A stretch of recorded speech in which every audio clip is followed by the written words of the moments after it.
Here we have a 2024 Toyota Sequoia. This one comes in the platinum trim level and blueprint. And then we have black leather interior. This one's a hybrid, so for the powertrain, we get a 3.4 liter twin turbocharged hybrid V6. Made it to a 10-speed automatic transmission, and that gets us 437 horsepower and 583 pound-feet of torque. So as we come around to the front end here, love the front fascia since the redesign just looks very nice. LED headlamps, LED daytime running lights, and LED fog lights on this platinum. But it just has a really, really sophisticated look to it. And then of course you have the front parking sensors integrated there. To the wheels, these are dark painted 20-inch alloy, which look phenomenal, especially with the accents throughout. Passive keyless entry on the front doors. And then over here we have our power door lock controls, power windows, power folding side mirrors. And then memory seat functions are there. Plenty of storage in the door panel. And then over here we have our power running boards that we can enable, heated steering wheel, fuel cap, auto high beams, etc. Hood latch is there. Power tilt and telescoping steering wheel. And there is our power driver's seat. We get 4-way power lumbar support. And then we also get power thigh support as well. So we can fold that in or out.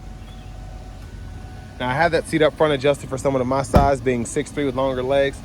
So let's go ahead and check that out. But a big shout out to John Roberts Toyota here in Manchester, Tennessee for allowing me to review this Sequoia today. I'll leave a link below in the description.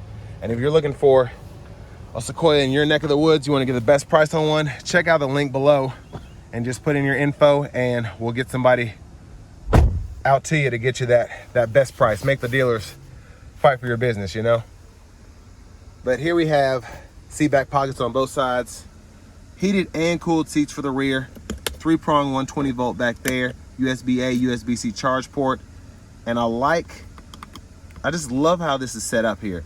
And then the vents are in the perfect place to either blow up at you or kind of get your legs, because you also have vents in the actual roof line if you want to kind of have that aiming at your face or whatever. Bottle holders are there. There's a view of the front from back here. Power panoramic sunroof, there's a sunshade. And my favorite thing about these, we have the rear blinds here, so we can just pull that up and then that'll keep your baby from waking up when the sun comes out. Love that. I don't know why every vehicle does not have that in there, but whatever. And then we can even hang a shirt or a pair of pants on this hook here. Now center console space is in the second row here. If you want to lay phones or whatever, bottles can go there. And then we have the third row folded down back there, but we'll test that out here in a minute. I'll show you how that works.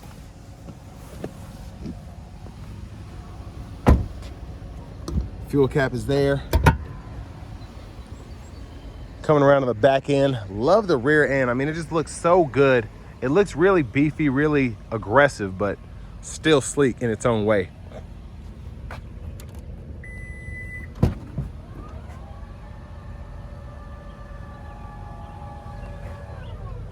So there's that there, and then we can lift these seats up. So they'll only go back right there with this in the way, and it's just beeping because it's sensing the seat belt's in the way.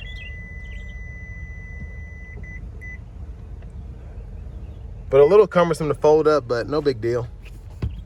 Just make sure you hold that button down. Just a little naggy, but. And then you have another 120 volt right back here. So let's fold that, or close that, excuse me.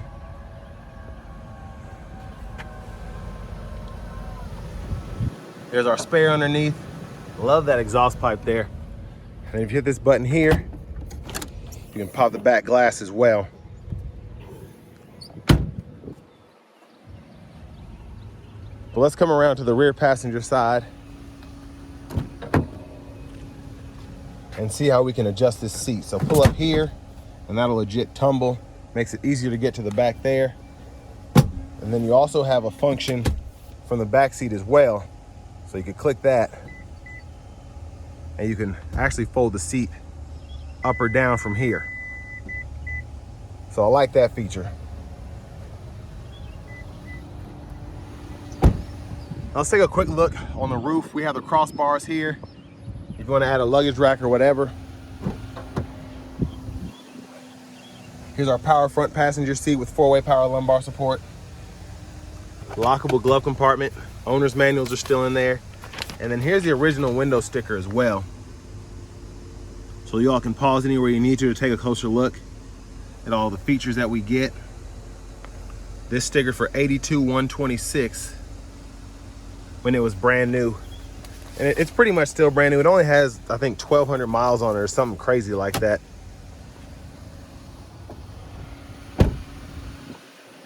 Coming back around to the front, we're just gonna pop our heads in the engine bay. And again, we get that iForce Max, 437 horsepower, 583 pound-feet of torque. Definitely gonna test that out. And then we do have a little PPF here for the front, which I appreciate. Keep those rock chips at bay. Let's go ahead and hop in the driver's seat. I'm gonna lean the seat back so we can get a wider angle. Leather wrap steering wheel here with the horn. Now over here to the 14-inch screen, we have the option to use the navigation subscription. For audio, we get AM, FM, Apple Music, Amazon Music, and all of that. And then on top of that, we have wireless CarPlay and Android Auto compatibility. Settings are in here. Go to your general, you can change your language and units there, date and time, and all that. And there's tons of other things that you can configure there. Backup cameras there, you get that bird's eye view. Guidelines follow you on both of those camera views. You have the front camera, curbside back, curbside front. And there's just so much that you can actually configure here, even the way the guidelines pull up, so I really like that. Now down here we get our dual zone automatic climate controls. So you can toggle that there, fan speed and all of that. And you can also decide whether you want to fool with the rear or the front, and I like how that works. And then your modes here, you can decide where the fan direction's coming from. And then we also have the 3-stage heated cool front seats to go with those heated and cool back seats.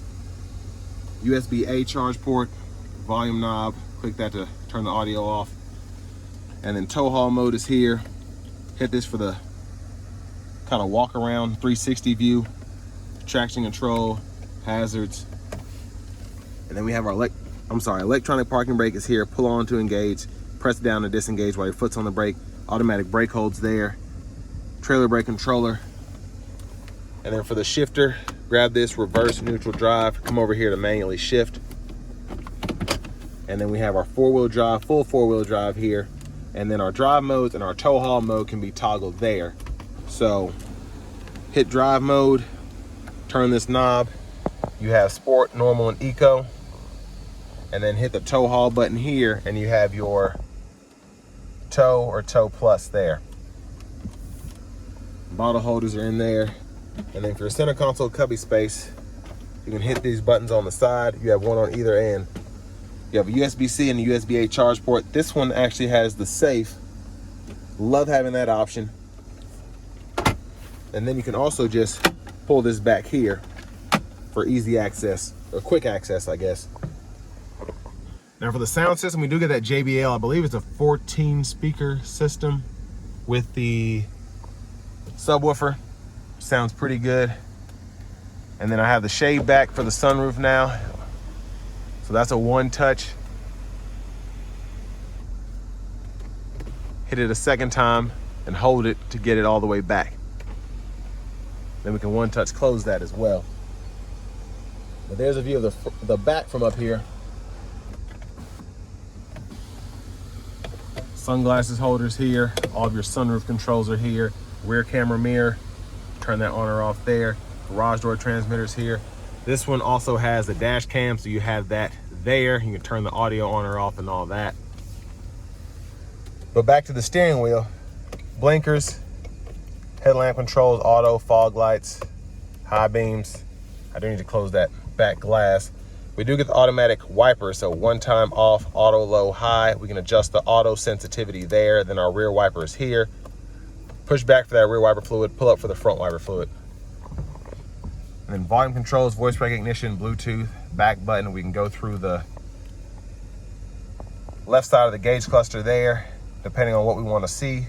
Tons of different settings that we can configure specifically for the safety sense, lane tracing if you want to fool with that, etc. Trailer settings. And then we also have the optional heads-up display. So we can see that right in there, and we can configure those settings too.